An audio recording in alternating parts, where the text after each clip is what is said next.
Okay, hey guys, Chris here, another week of Unfiltered. So this is unfiltered, unscripted, unedited videos. Um, let's see, so this week, well, I had a fun week in Hollywood. When I was staying at a hostel nearby, I met this girl on Monday, and she seemed pretty cute. So we kind of talked, and then she lived in another hostel, so I took her back. And then on the way there, we were like, okay, let's hang out at Chinese theater, and it was pretty cool, you know. And I ended up getting a parking ticket. um, but anyways, I guess let's see, what was the point of the story? But it was really fun, you know. I mean, at a hostel, you meet like random people, and it's pretty cool. On and it was at first I was thinking like, oh, it's like so romantic, you know. It's like you just meet this like random stranger and stuff. So on day two, she said, oh, you know, after work, we can go to like Santa Monica or something, you know, should, you know, hang out with me. And I was like, you know what, that's cool. You know, I like feeling needed. And you know, so I got off work around 6 o'clock, and when I went to meet up with her, you know, I started to get the feeling like you know, she was using me because I had a car, and she's from like Taiwan to you know, just drive her around. And so I felt like a chauffeur, and immediately I was kind of like turned off, and I was like, I'm feeling like I'm being used here. But at the same time, I was able to empathize and be compassionate because I was like, you know, if I were her, I would do the exact same thing. If someone else had a car, you know, I had a girl, you know, I'd like flirt my way to like get a ride to Santa Monica or whatever, you know. So I was kind of like, well, same thing, and I was already driving on the way there, so I was like, what am I gonna do? Like dump her on the side of the road? So I ended up taking her to Santa Monica, and I had a good time because you know it was good to get off work a little early and just go to the beach and stuff, and I had a good time. And I think the point what I want to get at is that you know typically they say, oh, guys and girls they can't be friends or anything, you know, there's always some kind of romantic interest. And yeah, I guess I see what you're saying, but I think after a while I realized like, hey, you know, this girl, she was like 5 years younger than me. I started to treat her like I would. I don't have any siblings, but imagine if she was like a little sister. And then when I started, at first I was like, oh, she's using me, you know, I don't like this chick. And then, but when I turned it around, instead of thinking of like a hookup, I thought of her like, well, she's like this sister, and we're from the same home country and stuff. It, the feeling kind of expanded. You know, I felt a lot better, and that was really cool. So actually, that night I was supposed to take her back to Union Station, which was like 30 minutes away, and it was kind of late and stuff. And you know, I offered to take her back, and we ended up going to this different place and got lost, and it was her fault. And then I ended up, oh, okay, driving back, took this big detour and stuff. And then I was like, you know what? I think this is what having siblings is like, because a lot of times siblings like screw up and stuff. You know, it's like, oh, I forgot this. Can you do this for me? And they're kind of negligent and they're really imperfect, but you're there to like love them, you know, unconditionally. Your siblings. And I was like, you know what? Maybe this is it. You know, this is what it's like to have a little sister who kind of messes up once in a while, and you know, it was cool, I guess. I don't know. I just wanted to talk about that. Another thing I wanted to talk about was there was this week I got really upset. Like there was this girl I really looked up to, and so I'm always like pestering her with questions, you know, because she's a YouTube celebrity. So I'm always like, yo, what mic do you use? Like, what's your lighting? You know, I really looked up to her, and I asked so many questions. It got to a point where she was like, hey, Chris, you know, it's good that you ask so many questions, but you know, it's starting. I was starting to annoy her.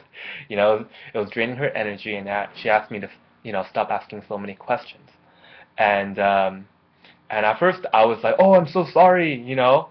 And then I was like, wait a second, I'm not sorry for asking questions. That's, you know, she said so herself, like, you know, it's good to ask questions. And then I was like, maybe she was being rude. That's why I'm feeling so hurt and angry. And then I looked at her message, and then I was like, you know, she's not being rude at all. She was really polite, courteous, and respectful. And then I still felt really bad. And then I realized, oh, this is a pain trigger or a pain body. Eckhart Tolle calls it that, and a lot of spiritual. So it's kind of like, imagine if you have a bruise right here, right? And then let's say you have like a bruise. If you touch it lightly, you're gonna be like, oh, ah, fuck, you know. So that's called the pain body. It's like you have something internal within you, and like this situation of someone telling me like, hey, I need you to back off a bit. It really triggered something, and I was like, oh my god, ow! And let me see. So there's a couple things that reminded me of, oh, this video's getting a little long, but whatever, I don't need to upload it. Uploads automatically. So basically, couple things. One, when I'm at conventions and I'm selling artwork, a lot of times people will come up to me and they'll be like, oh, Chris, I love your artwork. I want to talk to you, blah, blah, blah, blah, blah, blah, blah, blah, blah. And then I'd kind of have the attitude where it's like, okay, yeah, sure, good. But if you're not here to give me money and buy my artwork, I don't have time to talk to you. And then I guess it made me reflection. Sometimes I'd feel bad, but it made me realize like, hey, sometimes you have really fans, and it's good to spend some time with them because they're the ones who support you. And another thing I thought about was one time I had this client, and he didn't fucking pay me. Like, he would be like 3 months late and stuff. But he was one of my first clients, that gave me a lot of work when I was still small. Now I'm more well established, so I have more work. But back when I was less established, he gave me a lot of work. So I'm really thankful for that opportunity. I learned a lot. But I was like, yo, like, you gotta pay me up front next time. And I was really angry with him. And I think I might have made him felt bad and embarrassed because he kept on not paying on time. And then maybe it's something like being considerate of other people's feelings. That's another thing I want to think about.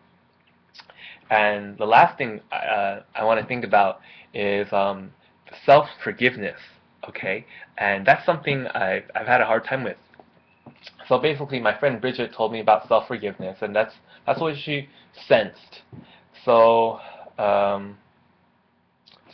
it's kind of like this. At first, I was like, okay, so I was bothering this girl with questions. What went wrong?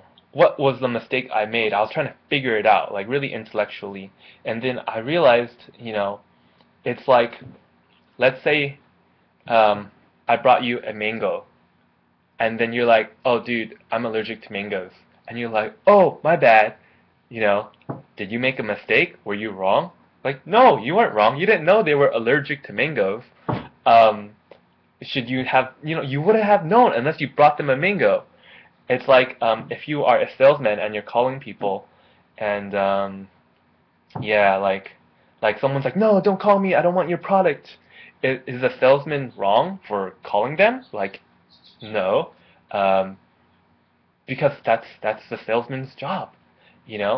Like, he wouldn't have known otherwise. You just gotta try. So like basically the lesson that I'm learning from is like, okay, sure. So this person doesn't want me to bother them too much, but that shouldn't stop me from going out and making friends with other people and trying to meet other YouTube celebrities and stuff. And yeah, so it's like asking a girl on a date or something. Like, let's say you see a girl, you like her, or a guy, and they're like, oh no, I'm married. And then you don't have to feel embarrassed because you did your best. But it's just like, hey, they're married, they're not interested. So yeah, let's see, what else? Yeah, and that's about it. Let's say I've been hanging out with friends, Jonathan, Bridget, on Saturday, and also talked to Richard. Oh yeah, so amazing. It was like, because I was so upset this week about that incident, I called up my friend Richard, right?